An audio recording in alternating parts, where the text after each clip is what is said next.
Good afternoon, everybody, and welcome. Today's event is brought to you by Creative Middle East Media. My name is Kenneth Mitchen, and I'm the Executive Director. And shortly, you'll be joined by my colleague, Ross. As many of you know, we produce the Aviation Annual Gala Evening, as well as the Aviation Achievement Awards.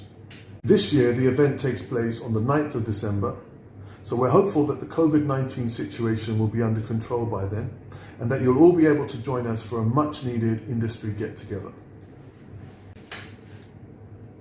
As many of you listening here today know, we also produce Mia Business, which is the industry's first augmented reality business publication.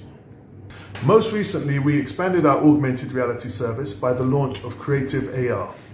Creative AR is a new digital service that helps businesses inject new life into their traditional static marketing. AR offers real benefits during this time because it allows products to be viewed in 3D in a client's home or in an office environment. We're offering a free demonstration to Creative AR, so please let us know if you're interested so that we can set up the demonstration. But without further ado, I'm going to hand over to my colleague, Ross. Thank you, Ken, for the introduction. Hello, everyone, and thank you for joining us today. My name is Ross James, the Marketing Director of Creative Middle East Media. Before we start, I'd just like to extend a warm thank you to our platinum sponsor, Olympus, and to all of our esteemed guest panelists who will be joining us today. In the commercial aviation sector, we have Chris Tarry. Chris is the founder of CTAIRA, the acclaimed aviation consulting and advisory firm hailing out of the UK. From the business aviation sector, we have Yosef Hafiz, Vice President of Sales and Marketing at NasJet Private Aviation, Paris Damicha, Managing Director at Empire Aviation Group, and David Biergold, Vice President, Sales and Business Development, Air Hamburg. From the air cargo sector, we have Fabio Wise, VP, Head of Air Freight Middle East and Africa at DHL. And last but not least, from the OEM sector, we have Jason Sutcliffe, Regional Marketing Director, Rolls-Royce, Middle East, Africa, and Central Asia. We understand that everyone's time is at a premium, so we plan to have the summit wrapped up within approximately 1 hour.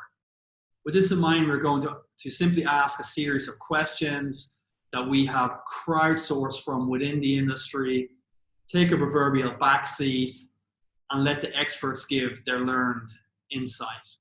Without further ado, we're going to jump right into the summit.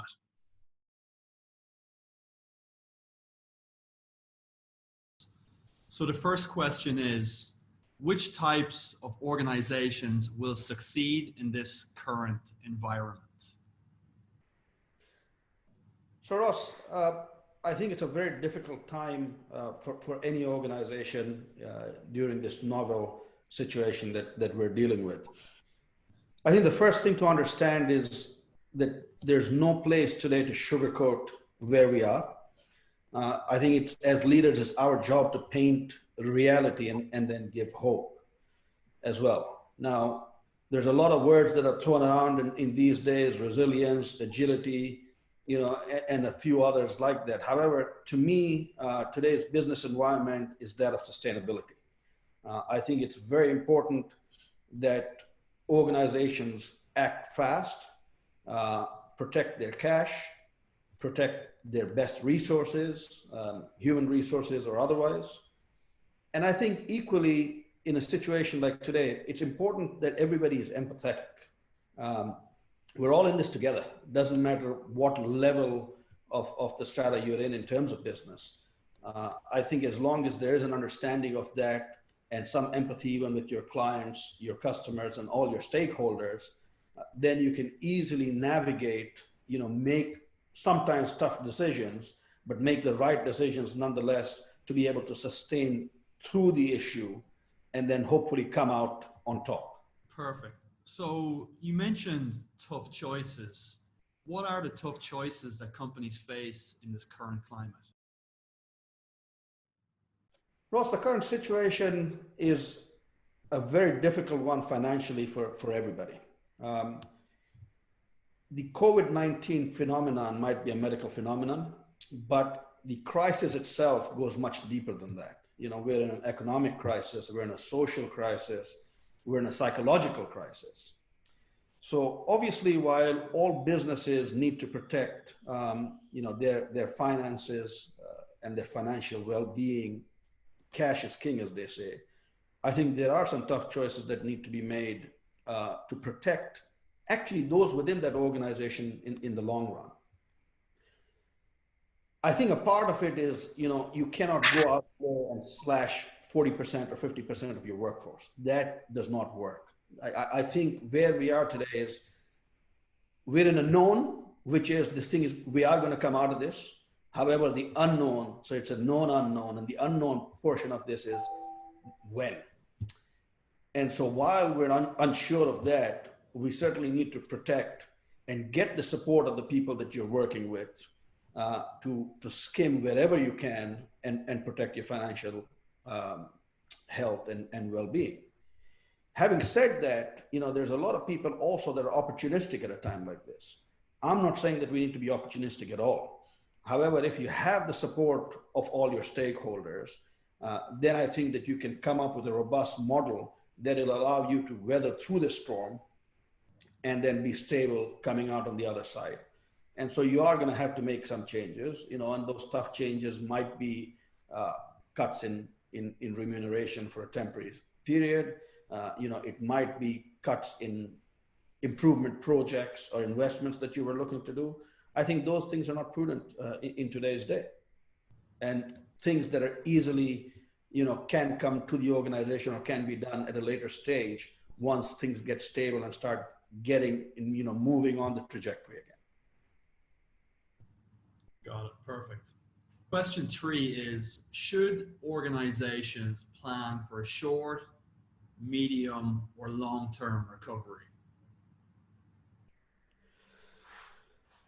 As I said previously, I think the issue is that we're in an unknown situation with when this is going to turn around. I think in that situation, it's important for organizations really to plan for the long haul. Certainly, financially, it's better to plan for the long haul. And obviously, if that gets pulled back, then what a pleasure. I think as a part of that, very important to maintain the psychological safety of your team.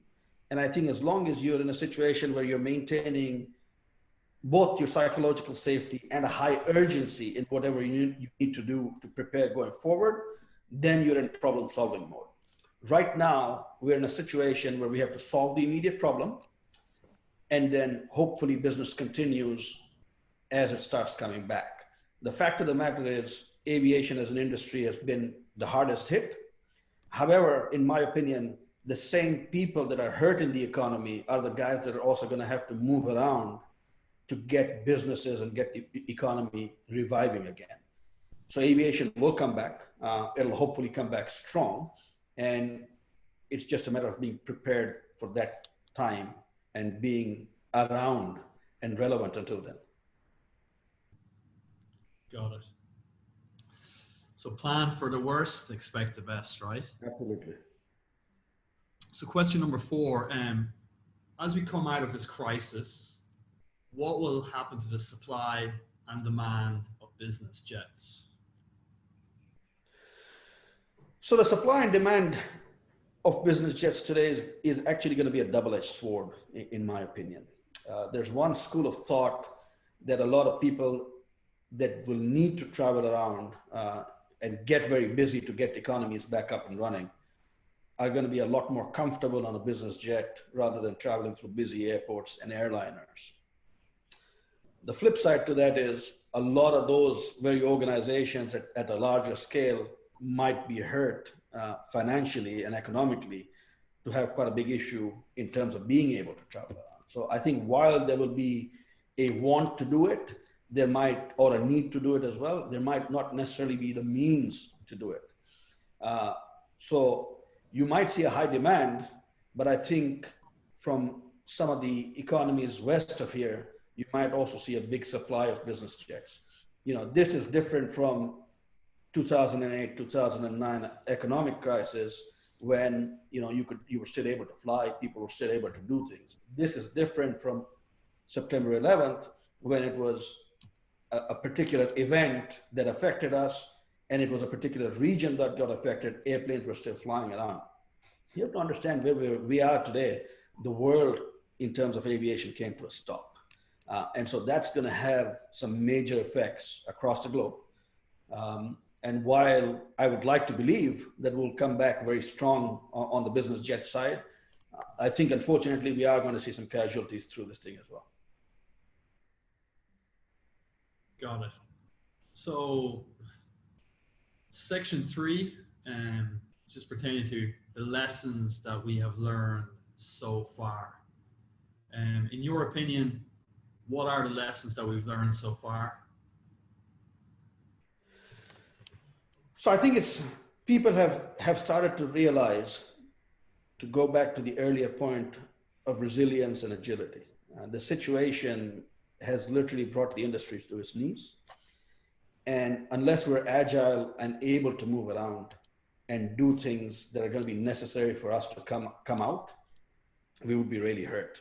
I think people are starting to realize that big cash investments in a business like this is not prudent today. And I think people are starting to realize, as we are here, having this discussion virtually, that maybe moving around as much as they thought they needed to may not be required as much. So as long as you've kept safe, kept your investment base low, kept your team lean and mean, I think you'll come out of this. But more importantly, I think those are the things that organizations need to go do rather going forward. There is a lot to be said about the virtual work environment. There is a lot to be said about, systems, procedures, etc., that can all be done electronically. And I think those are the things that going forward, I think will be a lower cost base for many aviation companies, but will allow us to pivot as we come out of this situation, and come innovate really through this crisis. That's really what's going to be important for all of us here. Thank you, Paris. Now we're going to move on to Chris Terry. Which sources of finance and funding are available to aviation companies at the moment? So we've got liquidity from commercial markets. We've got liquidity provided by governments. And in the US, we've seen the CARES Act. In the UK, we've seen a furlough scheme where airlines can, or any business can, draw down and have workers' wages supported. And in Europe, we've seen government support on a case-by-case basis. So we're looking at government financing to a degree, and that may be grant finance, it may be loan finance, there may be conditions attached to it, and we're seeing it come from the commercial market. Where we have an issue is perhaps over what asset values may be now, because they're still distressed and what are markets that are very much dislocated. But then we're going to move on to more traditional financing, and indeed we've seen Finnair move ahead with its first traditional rights issue, where the government owns close to 56%. But again, any source of financing has got to be looked at. But the issue is quantity, the issue is cost of that finance, and then that's sufficient to get you through what I see as the first phase before we move into a recovery phase, where there will be a second round of equity raising. What are the tough choices that companies face in this current climate? The tough choices are to look at where the business may be in 6, 12 months, 18, 24 months, whatever time period you like. I have a reasonably sort of simplistic, but I think hopeful view, or a helpful view of this. And you plan for the worst and you hope for something that's slightly better. So what managements are trying to give themselves at the moment are options. So we saw just over in the last week, we saw the chief executive of SAS say, well, there is no demand, so there is no commercial basis for my airline. And against that background, and against a background where it takes perhaps 6 months to lay off people in Scandinavia, I need to put people on notice now that I may have to cut my workforce by 50%, but then go into negotiation to look at how that figure may be reduced. The same with British Airways, where it said, well, we may reduce our workforce by 12,000, but we're looking at other ways to get around that. But again, have that option that if the turn down or the downturn is not as great as feared, then you retain that capability to come back into service more quickly. But again, we look at it against the background where ICAO a couple of weeks ago put its view out, and it had 7 or 8 strategies. And strategy 2B very much accorded with my view, which is like a reverse hockey stick, where we've seen the downturn, very sharp downturn, and then it's only a very slow recovery. We've got to look at the economics on the one hand for the recovery. We then have to look at a whole series of other necessary conditions. We may see travel conditions or travel restrictions lifted. But again, if I'm in a destination, do I want to take the risk of importing a lot of people who I can't demonstrate are virus free, and they may infect? And we've seen it. We've seen second waves coming in Singapore, and that there are whole issues around there. Oh, when are we going to be in a position where passengers are comfortable to travel against the background where they do not fear that they may pick up the virus by traveling? And conversely, receiving destinations are comfortable to accept these and the economic benefit that they may bring setting it against the risk that they may be importing the virus. So a lot of unknowns at the moment. How can companies collaborate to reduce cost and improve efficiency? I think the answer about collaboration is it's inevitable. And over the years, we've looked at how you can create virtual airlines, how you can give smaller airlines that ability to reach economies of scale, how you can strip out duplication. And we've seen it, we've seen M&A in the airline industry to a degree. You can see it in the US, where it's possible because of regulation and everything else that goes with it. Cross-border is much more difficult. And where we've seen cross-border, perhaps you haven't realized the economies or the efficiencies that there might be there.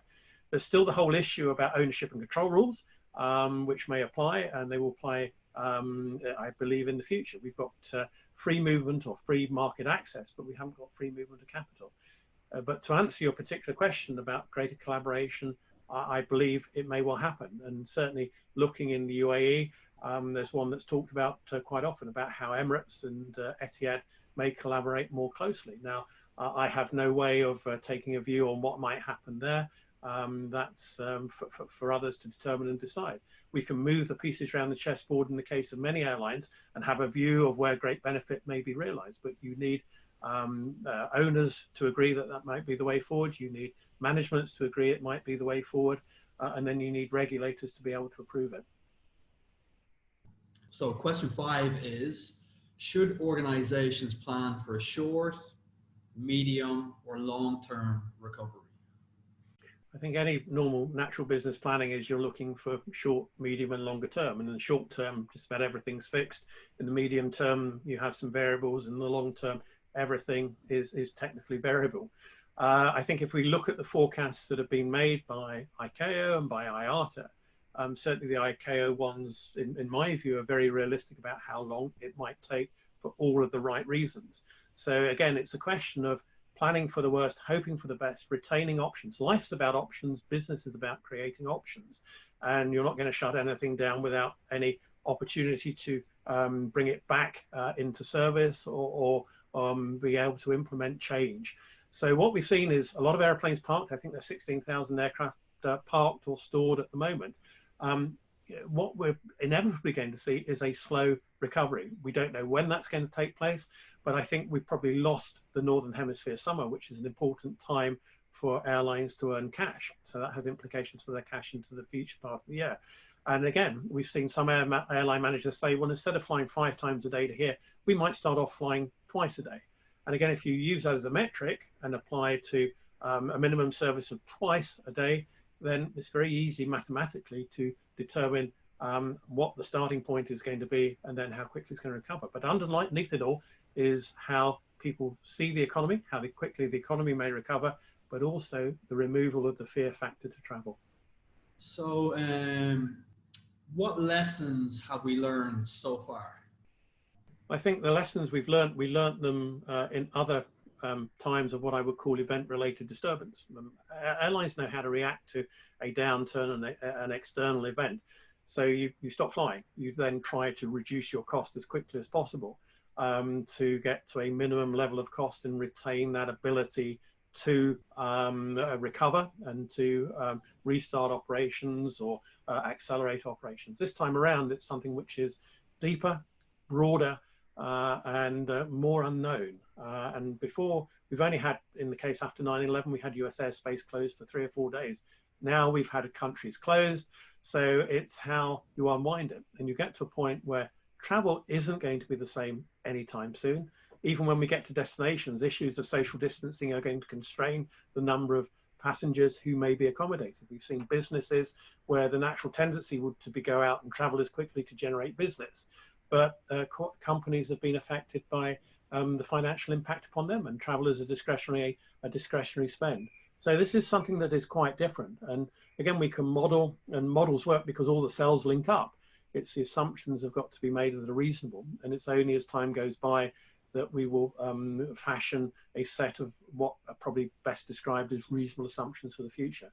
But again, almost going back to what we've got to look at is to create options, not close anything out, but be able to respond and react. But where having sufficient cash is always the issue. Cash is always king in this industry, and I think it will reinforce the view that's been expressed to me many times by airline CFOs when I ask them how much cash they want, and they usually say more. Thank you very much, Chris. Now we're going to move on to Yusuf. Welcome, Yusuf. I'm going to jump straight into the questions. As you know, we only have 1 hour. So the first question is, what are the key maintenance challenges currently facing private jet operators? All right. Thank you, Ken. I think from our end at NasJet, we're finding more opportunities to do maintenance on aircraft at the time being. I think we're utilizing the downtime that we have right now, where there's no flights in private aviation, or very few flights, if you will, where we're taking our aircraft to facilities in the US, in Europe, including Spain, Switzerland, and so on. And we're taking advantage of this downtime. Now, the reason behind that is when they open up the ban on travel worldwide, or even locally here in Saudi Arabia, is that the owners will want to start using their aircraft again. And the worst thing you could tell them is to say that, hey, well, we got to take your aircraft to maintenance. Sorry, sir, you can't use it. It's going to be down for another 2-3 months. And being that we manage quite a few aircraft at NasJet, you know, our owners probably represent pretty much some of the most powerful people in the country here. Mm-hmm. And they don't accept no for an answer. They expect you to plan ahead, which is quite, you know, challenging at times, but we make it happen. And they expect you to be flexible. And what we're doing at the moment within our organization is that we're sending the majority of our aircraft, which are due for maintenance. If maybe it's due, let's say in the next 2-3 months, we're sending them early. Some owners may say, well, we want to delay our maintenance input, so we do that as well for them. It really all depends. But overall, I think that we're finding opportunities to send our aircraft to maintenance. The facilities are quite full, so we do have to plan ahead. But it seems like that is the trend, and that's the way forward. What are the tough choices that companies face in this current environment? Oh, that's a tough question to answer. Many tough choices, I would say, especially for us as NasJet, and being that we have an airline with us as well, which is FlyNAS. We have over 50 aircraft combined, and pretty much none of our aircraft are flying at the moment, if not very few for repatriation flights, either sending citizens of other countries outside Saudi Arabia or bringing back Saudis into the country on private business jets. So it's been a challenge. I'll be honest with you, we've had to make a lot of reductions within our organization. It's been difficult, it's been challenging, but you know, overall, I think that we're learning to cope with the environment that we're in. We're learning to work online, and we're at the same time, we're learning to give it our best, you know, to keep our spirits up, if you will. So, you know, that's really the biggest challenge is a lot of the moods right now are down. You know, it's not easy at all. And people are uncertain of the future. They don't know what's going to happen, You know, the other day I was in the office, they said, should we start putting our resume out to look for opportunities elsewhere? You know, my response was, I said, just be patient. You know, this too will pass, as we say. It's just a matter of time, and we'll get through this. But, you know, it's just, we always look at things very relative. We're locked up where we're at, if you will, and it's difficult for us to communicate with each other. You know, face-to-face communication has always been, you know, the key thing for us. You know, I've realized in our business, at least in Saudi Arabia, having that face-to-face interaction is tremendous. Yeah. Doing it online is great, but at the same time, there are a lot of gaps. Yeah. And I feel like, you know, that's hurting people emotionally. That's affecting our business, you know, affecting our productivity as well, because we're not able to be as effective as we are when we're in the office, or, you know, having those face-to-face meetings. So I you know, the challenges are quite a lot. You know, we're going through a lot of cost reductions within our own organization. We're deferring payments as well with the vendors. We're speaking to vendors out there, you know, but we're just trying to open up all channels, you know, to keep the business running, keep it alive, because it's all about survival now. When you go down to zero revenue, for an airline, or almost zero, you know, it's unheard of to have that in aviation, you know, and companies don't work off of zero revenue. You need some type of funding to keep the business running. So let's hope this will pass. Thank you, Yusuf. Third question is, which consumer groups will be first to travel once restrictions are relaxed? Let me just shift downstairs. So, all right. Okay. You know, that's a very good question to ask, and we're seeing a lot of newcomers to the private aviation industry that we have not seen before. We're seeing people today who have never flown with us privately actually book private business jets because they want to get from A to B, either within the kingdom or for repatriation purposes to bring their family back to the kingdom. So I think that the future is going to look bright for private aviation. We're going to see a lot of newcomers into the industry. We're going to see a lot of people that have never, ever flown privately before come and fly with us. You know, they'll probably do it in groups, as we see today. You know, we're working with a lot of the brokers out there who are requesting private business jets, where they book a group of people, and they all split the cost of the private business jet together. You know, where we get our money directly from the broker, and he pays for the entire aircraft, but he coordinates with those passengers individually. You know, so there's a lot of positive signs. Now, if you look at it today, most of our aircraft under management are sitting here. And as we said earlier, they're either in maintenance or sitting on ground here. The owners themselves very rarely are flying. They're not operating their aircraft, even though they have the abilities to obtain special permission to move around within the kingdom. It's a little bit more difficult to fly out of the kingdom at the moment, unless you have very high level permission to do that. However, if they come back in, the dilemma is that they will be quarantined for 14 days. Right. So people think twice before they even, you know, attempt to leave or go somewhere, because they know that that quarantine will apply not only to the passengers, but also to the crew members as well. So you, in essence, render that aircraft unavailable for 14 days from the moment they start quarantining the crew members and the passengers. Now, down the road, what we may see is that we'll see more and more people interested in private aviation. We'll see more and more people wanting to fly privately because they don't want to fly in a crowded space on the airlines. They don't want to fly with other people who they don't know could have something, could have maybe a cold or a virus or whatever.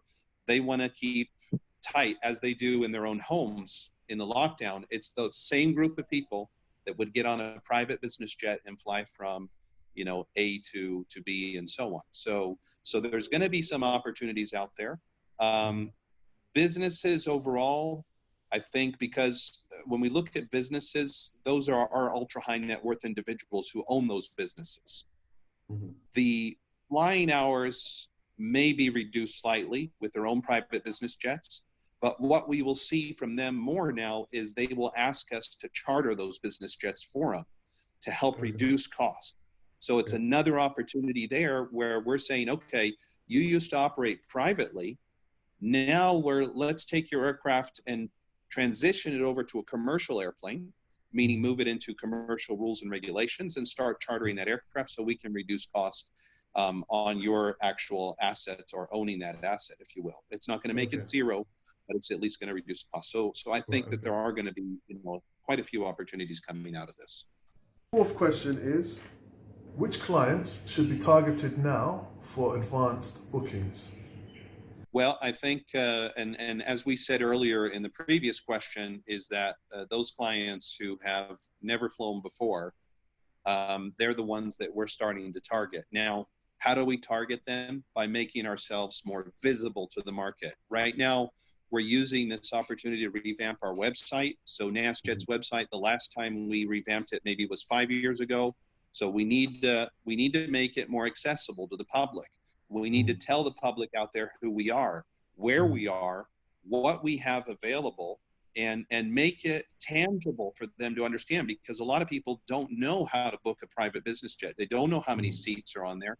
They don't know the costs. They don't know how many bags they can take on board.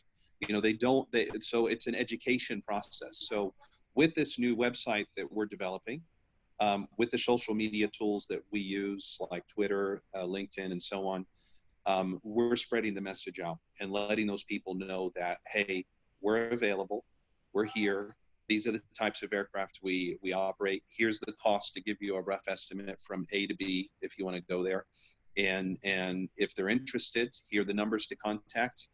You can book. It's easy, it's straightforward, 1, 2, 3, and you're good to go. So and we're trying to tell those folks that you govern the schedule. It's not like the airlines. In the airline industry, you have to stick to the airline schedule. With the private aviation industry, you pick the time you want. So they're realizing that there's a lot more flexibility in private aviation, which they could not enjoy on the commercial side. And the final question, which we're asking all panelists, is what lessons have we learned so far? Oh, that's a very good question, Ken. I think many lessons we've learned overall. And the most important lesson is, first of all, cutting costs. We were operating, I'm assuming, I don't want to say very loosely, but just, there were areas where we could improve upon.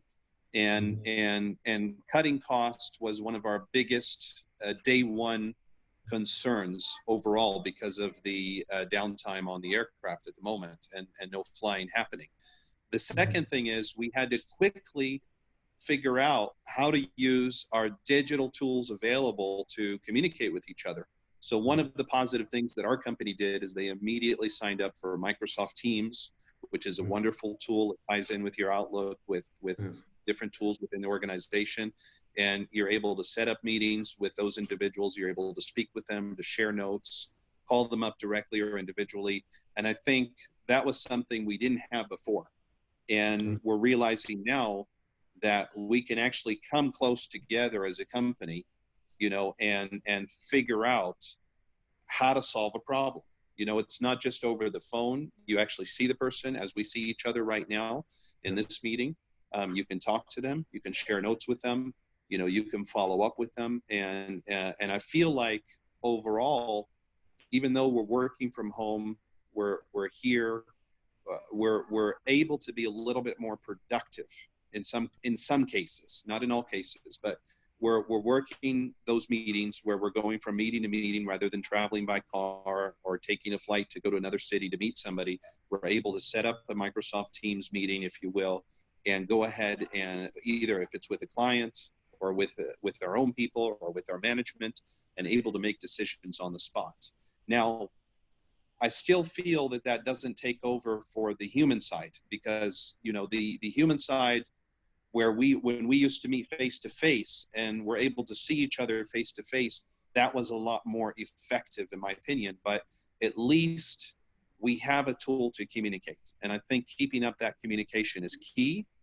thinking always out of the box of how we can save cost and reduce cost without affecting the operation or the safety of our aircraft is key. And everybody's trying, as our entire organization is doing at the moment, whether it's on the airline side or the private aviation side, we're all trying to think of ideas of how we can defer payments, reduce cost, speak to those vendors out there, and they're all very supportive, which we really appreciate. Everybody is trying to stick together to make ends meet. We ran out of time there. Thank you very much, Yusuf. Now we're going to hear from Jason. So the question is, how have you supported customers during this crisis? Obviously, in completely unprecedented times at the moment, the best way we can support our customers at the moment is being there for them. We have a 24/7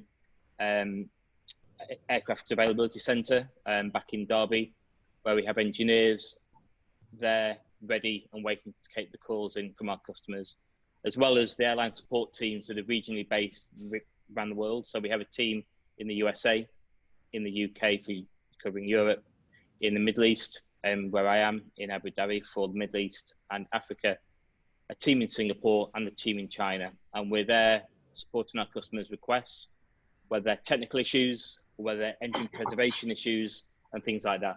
I think moving that forward from a digital world that we're in now, we're able to offer virtual training. So a lot of virtual training courses that customers can go into and support the ability to continue to operate without having to go to Derby or to the UK to provide that service. And some virtual reality training. So we're able to strip strip and build an engine module. So take the fan case off the core of a Trent XWB virtually and train operators up to do that without them actually having to go and physically being in a room, being taught with people. They can do it all virtually. So I think being able to be flexible and doing this really helps the customer through these times at the moment. So question 2 is, are you worried about wide body overcapacity? Good question, especially from an operator, an OEM, whose predominant market is the wide body aircraft. So I think in the short term, what we're seeing in China at the moment are quite a few of the operators are using their wide body aircraft for social distancing, for example. So where maybe on a 321 you get 150 people sat next to each other on a route, you may get the same, but on an A330 or a 350 or a 787 now, where you can use the middle seat free. But I think this, to be honest, is probably a short-term solution, and obviously it'll make the ticket skyrocket and people not want to travel as much. So I think going forward, we'll see some of these older aircraft starting to come out of the marketplace and potentially move into a different area. So there's a lot of passenger to freighter conversions that we're seeing right now on the A330s. And I think the ability to do that and increase that market is there. But sure, there's bound to be an oversupply, but again, it's not just Rolls-Royce powered. There's a lot of GE and Pratt powered aircraft out there as well. So we're all going to take a hit at some point, but it's how you manage that and how you prepare for that, I think, is the way forward. Question number 3. Do you think sustainability will be on the agenda post-COVID-19? Good question. Sustainability has been a huge issue up until COVID-19. And I think the fact that there's been less flying, I think you see the reports of the clouds clearing and everyone happy that there's a clearer skies out there. But ultimately, when we get back to some sort of normality, sustainability is going to be huge, absolutely huge. I think we saw early last week or late last week, part of the bailout conditions for Air France meant that they had to stop some of their short-haul routes, some of their internal domestic routes. I think it was travel under 2 or 3 hours that could be taken by train, and they were to stop that, but only continue on their longer haul routes or those outside domestic. And I think some of the countries coming into, that's just France. So how many other countries are going to put those sort of restrictions on airlines whereby sustainability is going to be and play a massive part? So we've always said at Rolls-Royce that we look to the future, we invest in the future, we invest about 1.2 billion pounds a year into research and development. There will be cuts at Rolls-Royce, no doubt, and you've probably heard those on the news. But where we're not doing any of that is on the UltraFan program, which we see as the next generation of wide-body aircraft engines.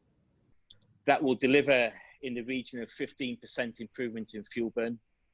So to the customer, that's a massive, massive saving per year in fuel, and also to the environment.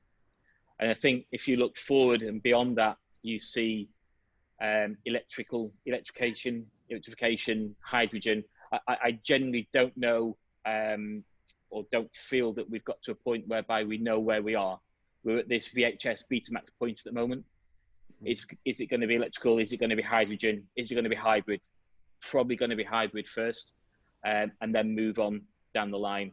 And it'll probably be on the regional and smaller aircraft. So where people would be taking trains, say in France, for the next 5 to 10 years, once the next generation of technology comes in, perhaps they can go back to flying because that sustainability is there and environmental credentials are there to ensure that we can do it in a safe and productive manner. So section 3 is what lessons have we learned so far?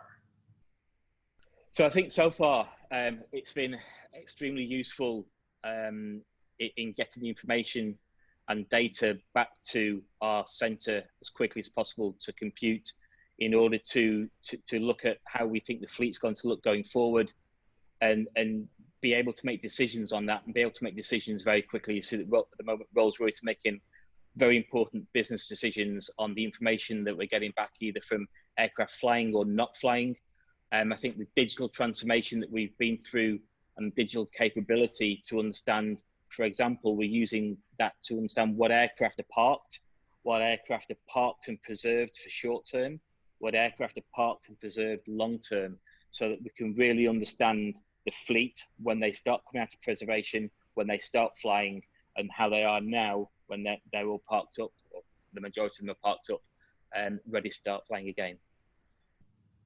Everything from my side, other than I hope to see you at the next gala evening. I met you, I'm not sure if you can recall, but we had a drink together the last time. Yeah, I do. We've seen you there in the past. We want to know, will you be there at the next event in December? If it's on, I'll be there. Thanks, Jason. Really appreciate your time. Okay, our next guest is Fabio. The first question is, how can organizations effectively engage with clients and win new business in this current situation? There's obviously limitations how we can actually connect to our customers. So what we have seen nevertheless is that the engagement with customers actually increased over the last few weeks. So our sales, our operations, and even the customers themselves have been very innovative when it comes to the way they engage with each other. We have seen our operations, our salespeople connecting with customers through the latest technologies, the WhatsApp, Skype, line messages, or even phone calls to stay connected. We also had a few town hall meetings with customers that we held virtually, similar to this session, where customers could dial in, being connected to our management to get the latest updates on the situation themselves. We also conducted quarterly business review meetings with some of our key customers virtual. This also allowed customers to dial in from all over the world to get the latest updates on the situation and do performance reviews. In Africa, we launched some of our latest products, also on a virtual basis. So we introduced our Saludo product, the tracking platform that we have online to the market there. And I think it's overall, it's really the digital platforms really helping us to connect better to the customers. Also on our digital platform, DHLi, we have seen a big increase in usage from existing customers, but also some new customers that might have not used DHL before. So it also shows there that the customer actually proactively looking for opportunities online, using the online platforms to connect to freight forwarding companies, logistics companies, and looking for the capacity that's available in the market. And for us, you know, as DHL, I think it's also part of the brand, right? So we have quite a famous brand in the market. So naturally, some customers proactively reaching out to us and accessing the capacity that we have deployed in recent months to help this pandemic. How are you coping with various travel restrictions around the world from an air cargo / logistics point of view? It's the biggest challenge really there is for our industry, right? Normally around 60%, I think 60-65% of the global air freight volumes are moving on passenger aircrafts, right? And now with the stop of this passenger travel, obviously most or 90% of this capacity has been withdrawn from the market. So this is really the challenge that created this spike in the market, because of that withdrawal from capacity. Not all the countries can be served, because not all countries normally have freighter capacity. So over the last few weeks, we have seen a big drop worldwide of freighter or air cargo capacity, and more so in Middle East, and worst affected, I think, is probably Africa, because in Africa, you know, it has been last to really be impacted by the coronavirus. So a lot of the freighter capacity that has served the African market over the last few years has been pulled already, you know, in February, March, to be redeployed into the markets, for example, from China to Europe or China to US. So yeah, this has been a big challenge, and it's also a leading bit into, you know, the solutions what we have tried to design. You know, it's something that as a freight forwarder, especially as a global network, you can see these kind of trends happening, right? So it's something very difficult to prepare, because the restrictions and the impact is not controlled by ourselves, right? It's governments that put restrictions into place, not allowing people to travel. And as a result, people not can travel. This passenger capacity is being pulled from the market, because an airline can't sustain it just flying around empty aircraft, I guess. But we have seen this happening, and this is why, you know, we started deploying our own freighter capacity. So we purchased charter rotations back in January already to serve the markets, you know, from China to Europe. Then it was expanded from into the US, and now since last month in March, when this really when we noticed this will impact Africa as well, this heavily, we started to do the same for the African market as well. And I think this is the way. Yeah, it's all about planning, anticipating what's going to happen next, which is very difficult. Yeah. Thank you, Fabio. I really appreciate you coming here today and speaking to us. What are the current opportunities and challenges for the air cargo market? Yeah. So I think we need to realize that the situation we are operating in is a temporary situation, right? It's not something that we expect to last forever. So, and this is important to realize as well, that now there is a lot of cargo moving around the world that's related to this pandemic, but there's still a lot of general cargo that needs to move as well. So both is equally impacted at the moment. I think so that's the challenge, and it's really the challenge remains as long as these numbers of this pandemic, the infections are not recovering. We don't see that passengers are allowed to travel again, right? So it really depends on how quick we get a hold of these, I think the new infections and the recovery cases. And I believe that once this is under control, that gradually the governments will lift or reduce the travel restrictions. which allow people and businesses to somewhat return to doing business, if we can say, to a normal state, right? And this will bring back some cargo capacity as well. But in the meantime, you know, this can last for a few weeks. This can last months, as it looks like. So it's a little bit difficult to predict. But for the opportunities, this really means, you know, you have to stay innovative, I think. And as I mentioned before, you know, staying connected to your customers through the latest technology. It's about anticipating what is the market going to do. And I think it's important also for us, you know, as global companies, to take some responsibility as well to help try the situation and bring solutions to the market that can be used, help moving time critical and critical cargo for this pandemic across the world.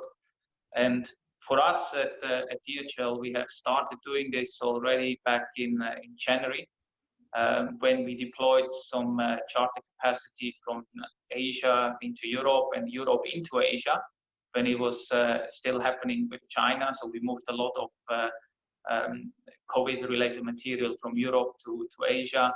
Then it moved obviously from Asia into Europe, then to US. And now we have also introduced our own dedicated capacity to help a market like Africa, where we have seen the biggest impact so far with a lack of available capacity. So that's really something, I think, an opportunity that, you know, us as a global company need to and will explore moving forward as well, as long as the demand is there and as long as the markets require. And then, yeah, at the same time, I think the opportunity for going more digital is real. You know, we have seen great success over the last weeks and months in going more digital, having people working remotely, connecting to customers, connecting to airlines, you know, using platforms like yourselves to stay connected with the industry. And yeah, it's a temporary situation. We have to continue to be innovative and stay connected to our customers to deliver what's needed in the market to get back to normal as soon as possible. Thank you, Fabio, for your insights. We're going to go to our final question, which we're asking all panelists today. What lessons have we learned so far? The lessons learned from this situation is really that I think we can adapt if needed to the situation, right? So we have the ability with our global networks, you know, and working closely together between airlines, freight forwarders, governments, customers, shippers, everyone working together and connected through this digital world that we have today, we can even overcome a situation like this. It's challenging. It will be challenging for the next few months, I'm sure, for a lot of businesses. But if we have a situation like this where it requires drastic measures, it shows that we have actually the capabilities to overcome it if we all work together and pull in the same direction, I think. And that's quite important because this is something, it's a situation, you know, that the airline industry or air freight industry has never experienced before. This is a first, and I think people need to realize that. And I think for that is really a first for the air freight industry. It's worked, I wouldn't say smooth, but it worked better than I think it would have worked if we wouldn't have had this digital connectivity that we have today. Thank you, Fabio. We now move on to our final panelist, David Bergon. So let's kick off with the first question. Which types of aviation organizations will succeed in this current environment? I think at the moment, the whole aviation industry is in a very, very big recession. We are in a one-time history in aviation where we have to just cope with this big situation. but I think that medical and cargo is at the moment one of the most like advanced players, which will succeed in this environment at the moment. I think it's very difficult for management companies, for fractional ownership companies as well. If you are a small like airline where you only deal also with end clients, it might get a little bit more difficult. We saw in the last 3-4 weeks a lot of increase in the medical supplies and in the just cargo flights as well, but as well end of March, beginning of April, we had a lot of flights out of Africa, new destinations to the Middle East, to Europe, and so on. So I think, it will be still, I would say very difficult in the next 3-4 months. But I think, then we all hope, that it will increase again. And David, how can organizations effectively engage with clients and win new business? I mean, we deal mainly with brokers. We are a broker airline. We are there for the broker environment as well.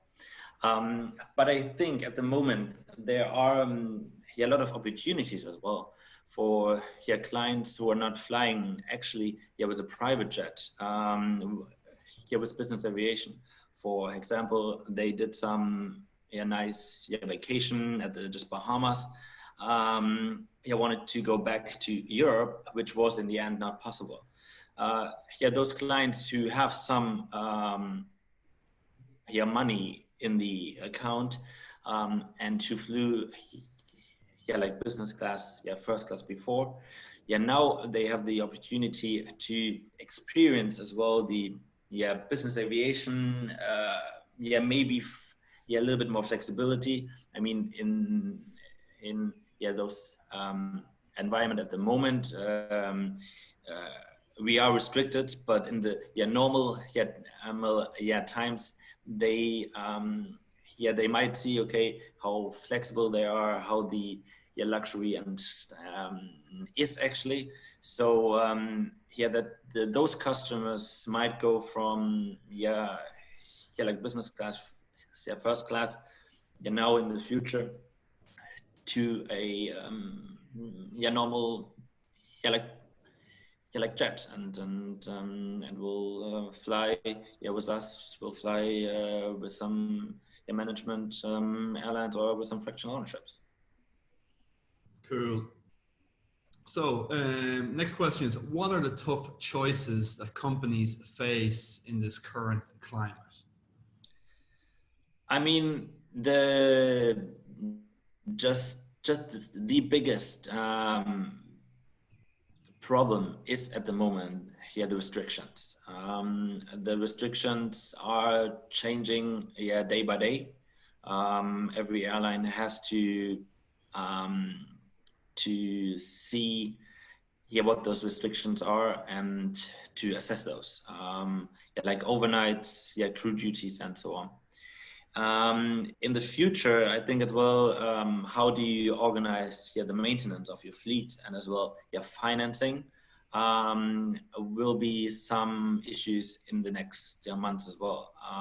If the demand is not picking up, I'm pretty sure that that some companies who are not financially so well, that they might have to lay off some staff, some just pilots, and so on. So I think to have a very good balance in the next few months, to just keep your staff as well, to see how to finance your fleet as well, and to I think pick up the demand again here, which will be in about 3-4 months, I think.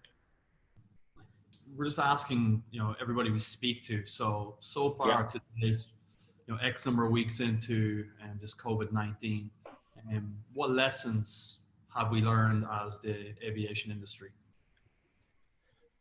I think, just big lesson is that we in the aviation industry are big family at the moment, and we were always big family, and the difficulties will be there still this year, maybe also I would say start next year's as well, and we have to be a big family, and I think here we are this, and that everyone is supporting everyone else, and this means for information exchange about restrictions, about maybe sub-chartering sometimes, and just being there for your brokers and for your end clients, and to just get them home. I mean, this is now over, but to just be there in the next 3-4 months, and then also just be there when the demand is picking up again. Yeah, that seems to be a recurring theme from everybody that we're speaking to. It's just about, being a family, everybody coming together and helping one another where Right. possible. Yeah. Unprecedented times for sure. Thank you everybody for attending the event today. That's all we have time for. We just passed the hour mark. I'm going to leave you with a message from MEBA. The event is still on, and hopefully the COVID-19 crisis will be contained by that time. It's from the 8th to the 10th of December. We thank our sponsors, we thank all the panelists, and we thank all of you. Be safe, and we'll see you soon. Good afternoon, everyone. My name is Matthew Cunliffe, and I work for the organisers of the MEBA Show. I'd just like to say, firstly, thank you to the Creative Middle East Media team for providing me this chance to give you all a short update on MEBA Show 2020. With the recent COVID-19 outbreak, here at Tarsus, we understand that it's been a particularly challenging time for the aviation sector as a whole. We continue to evaluate the situation on a daily basis with regards to the health and safety of attendees, partners, and staff, as well as our own ability to deliver the experience that our participants have come to expect from us as show organisers. The only action to take for now is to stay safe and plan for the road to recovery. With that in mind, the MEBA Show will be there to support the industry and play its part to propel the business aviation sector towards growth in 2021 and offset the commercial impact from the current situation we find ourselves in. The MEBA Show, I'm pleased to say, is still planned to take place as scheduled from the 8th to the 10th of December in Dubai, and it will serve as an instrumental platform for business aviation professionals to meet with new and existing customers and help accelerate their key business priorities right now. For more information on how to exhibit at the show or to attend, please visit www.meba.aero. You can also subscribe to our Twitter, YouTube, and LinkedIn channels, as well as follow #MEBAShow for all the latest updates on the show. I'm actually also watching along with you online, so feel free to ask me any questions right now. Thank you all for your time. Stay safe. And we look forward to welcoming you to the MEBA Show 2020 in December.